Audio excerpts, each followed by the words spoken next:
Introducing the African Diaspora News Channel app, your gateway to stories that's overlooked by the corporate mainstream media. At African Diaspora News Channel, we cover stories that don't receive mainstream attention, and we serve as the voice to the global Black community. We are committed to informing and educating through the power of media, connecting the African diaspora one story at a time. With our platform, we're helping to end injustice by exposing it. Join us in standing for excellence in journalism and serving our community. Download the African Diaspora News app today. This is African Diaspora News Channel. Victor Odion reports in from Nigeria. Okay, so today I want us to dissect this shocking revelation from Senator Natasha Akpoti Uduaghan. She has exposed deep-rooted injustice that is at play in Nigeria's political system. I need you to watch this video and we'll talk about it shortly. They say my suspension was as a result of gross misconduct. That is not true. We have seen senators shout, scream, use insultive words, fight, tear each other's clothes, but they were not suspended. So I believe also again that I am being victimized. My suspension is a means of silencing me. You see, in the Nigerian Senate, it operates like a cult. Even the opposition have been silenced. You wonder, why is the Nigerian Senate not as vibrant as that of South Africa's or Kenyan? I mean, there are other parliaments we see. There is this culture of fear. Fear of who? Fear of the institution, fear of the leadership, fear of the Senate president. I mean, if you confront the Senate president or if you express contrary views, then you risk a chance of being stripped of your privileges. You will not speak. If you are a member of certain committees, like what happened to me, you will be removed. You will be sidelined of very important programs that you think could help project your own expertise. You will be cut off a lot of privileges. And that is undemocratic. Now, that's Senator Akpoti Uduaghan.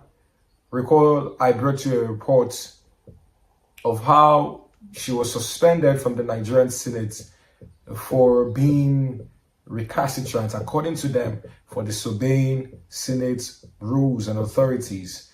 Now, this is an interview on BBC. She has gone to a lot of media houses. She's been invited to talk about this issue. And I like how vocal she is. I like the fact that she's not giving room to mediocre. She's not giving room to mediocrity. She's not giving room to be silenced. And she has described this Nigerian Senate as being run like a court. She said Nigerian Senate is being run like a court where voices of dissent are being silenced and powers are concentrated in the hands of a few. Now, this particular statement is damning, all right? Democracy that we operate in this country is meant to thrive. Is meant to drive on accountability. Yet, we are seeing a system that punishes people, those people that challenge the status quo, instead of upholding justice. Very sure you've seen the video or the reports of the National Youth Service Corps member that was threatened by the federal government of Nigeria because she made a video where she called the president terrible and described how difficult things have become in Nigeria. So does it mean that people cannot say things anymore when things are going wrong? Do you expect everybody to be quiet about it? Unfortunately, that's the case in Nigeria. And we're sad about it. This woman was suspended for violating rules. She pointed out that she was penalized for sitting in a different seat and then speaking without recognition. But let's be honest, if she was a male senator, I don't want to believe that this is what would have transpired with her. Because they gave her 6 months full suspension. She was suspended for 6 months.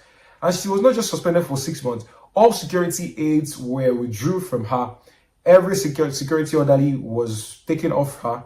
And now she's at risk because it's believed that every high-placed person in Nigeria, is always at risk of hired killers and some opponents or oppositions. Well, if you listen very well, another critical point that she made was her petition against Senate President Godswill Akpabio for alleged sexual harassment was dismissed on procedural grounds. This is a textbook example of institutions protecting their own. So instead of investigating the case, the Senate decided to silence this accuser. And we've seen these things play out so many times in Africa, not just in Nigeria, where powerful men evade accountability while the victims are meant to suffer the consequences. Right? So this is not the first time this is going to be happening. But it is sad that a country that is called the giant of Africa, this should be happening there. It's so sad. People like Dino Malaya have been suppressed. He's known for being outspoken.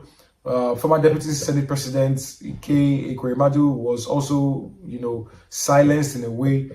For Senate President Godswill Akpabio, his political career has been dated by so many corrupt allegations. Let's go back into time.